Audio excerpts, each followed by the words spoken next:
Hello Ride On people, thanks for joining me again. This is a quick review of some new gloves that I bought from Harley Davidson, or my local Harley Davidson dealership. I actually have some old airflow gloves that I bought about 8 years ago I guess, and these are starting to look very old and smell a bit like a dead cat, and I kind of figure it's just time for some new ones basically. But having said that, they have been brilliant, and they were quite cheap at the time. They really throw a lot of air, and I really like them. So I thought when it came to the replacement, I'll see what Harley Davidson's up to now. And in terms of these, not sure these have a name. Let me check. I don't think so. I think they're just called the short perforated summer glove, and obviously by Harley Davidson. Don't know if I can get the bar and shield to show up on screen, but anyway, they are a basic summer glove, and they're made of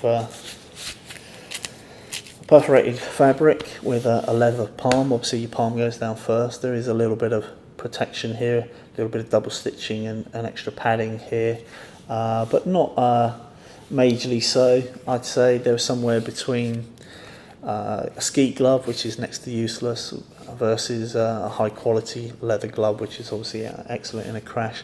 They're going to protect you up to legal speeds, I would say. Let's put it that way. And they look pretty stylish, and they feel incredibly comfortable because they're mainly perforated fabric, and they do flow a lot of air. Now, along with my climb induction summer gloves, look out for a separate review on that if you've not seen that. I wore these for a stint of about 70 miles in over 90 degrees yesterday on my GS Adventure, which has hand guards, so you're a bit shielded from the air. These were totally comfortable, and at the end of it I took them off. My hands weren't sweating or anything like that.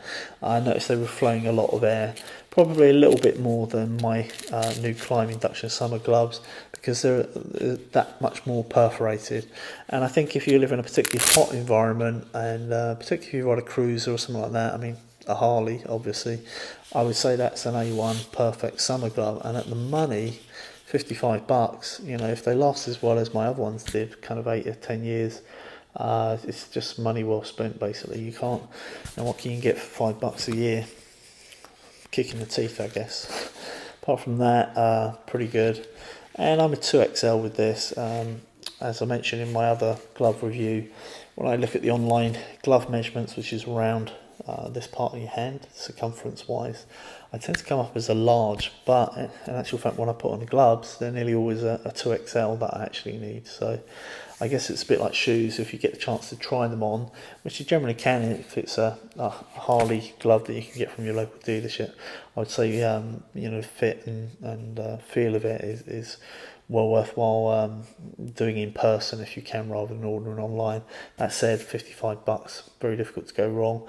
I got pretty big soccer goalie hands, so I definitely need the 2XL, but they are nice and comfortable. I don't feel any kind of tightness on the knuckles or anything when I make a fist, and they don't feel loose enough that they would come off in a spill or something like that. Anyway, for the money, can't go wrong really, can you? So you know, thanks for watching. Look out for my other reviews and my bike reviews, and my general silliness when we go out with the boys. And if you like what you see, please hit that subscribe button, hit the bell for notifications, and last but not least, ride often, ride carefully, ride on.